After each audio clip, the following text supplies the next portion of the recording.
Nigeria has banned Twitter Nigeria's indefinitely. government says it's suspending Twitter indefinitely. Escalating its fight against big tech, Nigeria indefinitely suspended Twitter. Nigeria has stirred up an online furor for suspending Twitter in the country. The move comes as retaliation after the microblogging site ejected Nigerian President Muhammadu Buhari of its platform for threatening a violent crackdown on the unrest in the southern region. This has prompted many Nigerians to resort to private networks to bypass the embargo, while some advocacy groups are mulling legal actions on Buhari's administration. So what's next for the Nigerian government in its war against social media?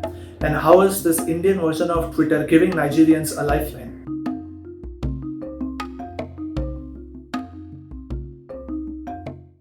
Social media sites do not normally suspend world leaders from their platforms, but stranger things have happened this year.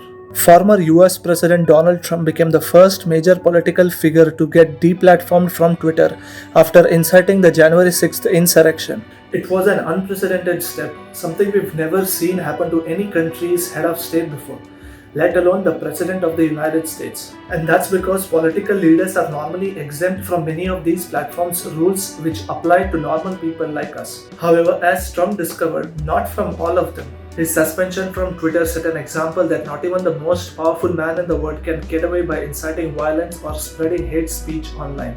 If only Trump's Nigerian counterpart had paid heed to this. President Muhammadu Buhari recently engaged in similarly unprofessional conduct on Twitter when he insinuated taking hostile action against those perpetrating unrest in Nigeria's southern region. To help you better understand the war that he is referring to, let's delve into a bit of Nigeria's history. After getting independence from the United Kingdom in 1960, Nigeria was demarcated only along the lines of four major ethnicities: the mostly Muslim majority Hausa and Fulani in the north, and the mostly Christian majority Yoruba in the west and Igbo in the east.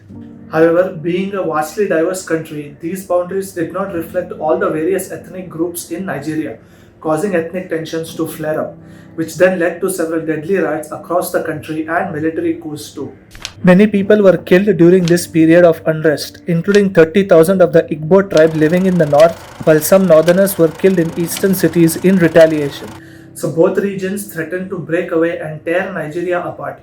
But in a last-ditch effort to keep the country together, military leaders from each region met for a summit in Ghana in 1967 and agreed to form a confederation of regions, meaning each region would function individually but not separately of each other, thereby keeping the state of Nigeria intact. However, the leaders of the eastern region rejected this agreement, and on May 26 of 1967, they voted to secede from Nigeria, with their military governor later declaring independence, justifying it as a measure to protect all the Igbo people after other regions had failed to. Thank God that the East has now awakened to its responsibilities.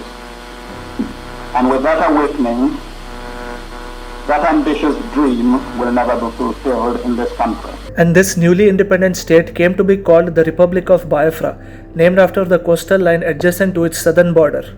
But what followed next was a brutal civil war lasting more than 2 years as Nigeria crushed Biafra's resistance and reintegrated the region back into the country, but at the cost of 2 million Igbo lives that were lost, mainly through starvation, while another 3 million were refugees in their own country.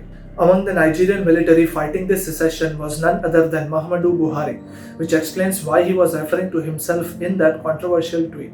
It was made following a series of violent attacks on electoral offices and police stations across the southeast, which the Nigerian government blames on the separatist group called the Indigenous People of Biafra, though they have repeatedly denied involvement. Regardless, President Buhari's tweet was taken down for violating some of the platform's rules, and in response, his administration suspended Twitter's operations across the country, leaving more than 39 million Nigerian users of the platform anguish. And rightfully so, Twitter has played an important role in the country's public discourse. After Boko Haram kidnapped more than 200 schoolgirls in 2014, the hashtag #BringBackOurGirls went viral on the platform. Then, last year, hashtag EndSARS was trending during the anti-police brutality protests. In an attempt to circumvent the ban and continue their efforts to hold the Nigerian government accountable, some of its citizens have resorted to using VPNs to access Twitter, but those in power have now warned that it would prosecute those who seek to violate the ban. So what's next for the country's netizens? Well, the Indian microblogging site called Koo has thrown up Nigerians a lifeline after it was officially launched in the country. Some government officials have even been given executive handles, while the platform is also planning to introduce some regional languages too. A hint that it's not just ready to explore Nigeria's social media space, but even dominate.